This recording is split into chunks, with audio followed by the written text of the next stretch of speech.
Olunaku olwaleero nze Kabugo Peter ku mukutu guno mbeerawo nnyo n'enzya n'ennungana ensonga mfisaawo akadde n'enzya n'enjogera ebintu bingi nnyo.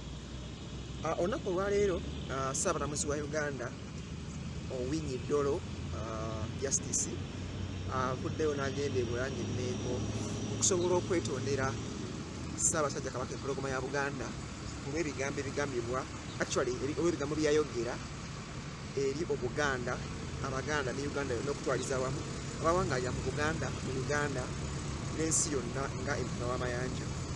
Mu lumbe lwa eyaliko Sipiika wa Uganda Oweekitiibwa Jacob Oulanyah, Ssaabalamuzi yavaayo n'ayogera ebigambo ng'agamba nti abantu abaavuddeyo ne beekalakaasa mu America e Seattle nga Vice President nga Sipiika agenze okujjanjabibwa baakola ekintu kyali kikyamu era n'avaayo n'agamba nti baali Baganda. Oluvannyuma lw'ebigambo ebyo n'akatambi akakasaasaana, abantu bangi baavaayo ne bamulumba nga bagamba nti ku mbeera egyaliko ku mutendera gwaliko tekyabadde kya buvunaanyizibwa okuvaayo n'ayogera ebigambo bwe bityo ebigezaako okwabayawula mu mawanga. Bw'oba ogezaako okutegeera ekigenda mu maaso mu ggwanga right now, olunaku olw'enkya Sipiika wa Uganda oba abadde Sipiika wa Uganda agenda kuba nga aziikibwa, oyo nga ye mukulu amanyiddwa nga Jacob Oulanyah. So olunaku olwaleero Ssaabalamuzi agenze ne yeetonda era asisinkanye Katikkiro Charles Peter Mayiga olw'ensonga nti Ssaabasajja Kabaka wa Buganda Ronald Muwenda Mutebi II mu Uganda taliimu, yagenze Germany okugezaako okujjanjabibwa. Ebigambo ebyaleetedde Ssaabalamuzi okuvaayo ne yeetonda erimu ku byo biri nti yavaayo n'agamba nti wadde teyayogera kigambo Kabaka, yakozesa ekigambo ekirengezza Kabaka n'amuyita ethnic leader, kugamba ng'alinga nga nti mukulembeze ali awo tasaanidde, nti ye lwaki tugamba nti Oulanyah tasaanidde kufuna bujjanjabi bwa gavumenti na kufuna private jet ekutwale ajjanjabibwe, ng'ate ethnic leader waffe yali nnyininnyi wa pulezidenti n'emujja mu Uganda n'emutwala afuna obujjanjabi. Tugenda okuddamu okukebera ebyafaayo, manyi history ye teyeekweka nga Ssaabasajja Kabaka empologoma ya Buganda yakozesa ennyanja emanyiddwa nga eya KLM n'agenda n'ajjanjabibwa.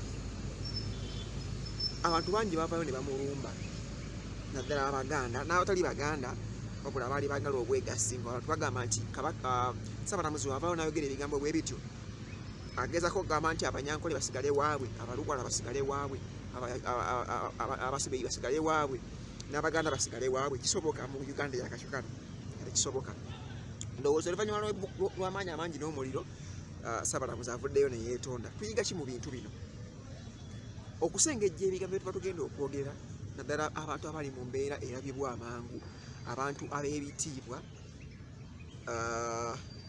abantu abalabibwako abalala. Ssaabalamuzi omu ku bantu ndowooza abadde nga bajja bagobererwa abalina omukulu omulungi be twalisuubidde nti teyandimaze googera bigambo nga tasoose kubisengejja. That is oba yali takigenderedde, kubanga era abantu bamu abo bwe batyo beeyambisibwa okuyisaawo obubaka n'ayogera ebigambo ng'akigenderedde. Abantu baavaayo ne bagamba nti Ssaabalamuzi okuba yagambye nti Baganda, ayagala tugamba nti buli muntu ayogera Oluganda Muganda, nti era ye olw'okuba mulumba olwo yali ayogera Luzungu kimufuula okubeera nga alina Oluganda ku kwini. Ebintu ebyakisanyusa abantu abo, naye olunaku olwaleero yasoose n'avaayo ennaku bbiri emabega n'awandiika ekiwandiiko nga yeetonda, then olwaleero agenze mu buntu ne yeetonda n'ayogera ne Katikkiro. So byebyo si kirungi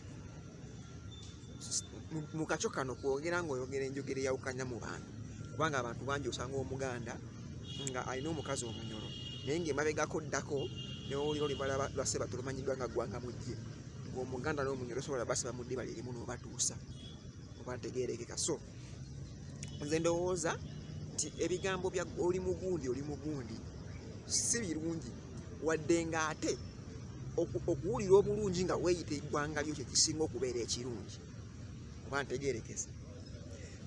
Togezaako okulembeza ggwanga lyo kuteekawo njawukana, naye ate kirungi nnyo okweyagala olw'okubeera ekyo ky'oli. Omuntu yenna bw'abeera nga mu ky'oli bw'abeera nga musaamya awulire essanyu okweyita omusaamya, awulire essanyu okweyita omuganda, awulire essanyu okweyita omukiga, awulire essanyu okweyita omunyolo, wulire essanyu okweyita omusoga. Abamu ku bantu abasinga okubeera abagezi wano mu Uganda basoga.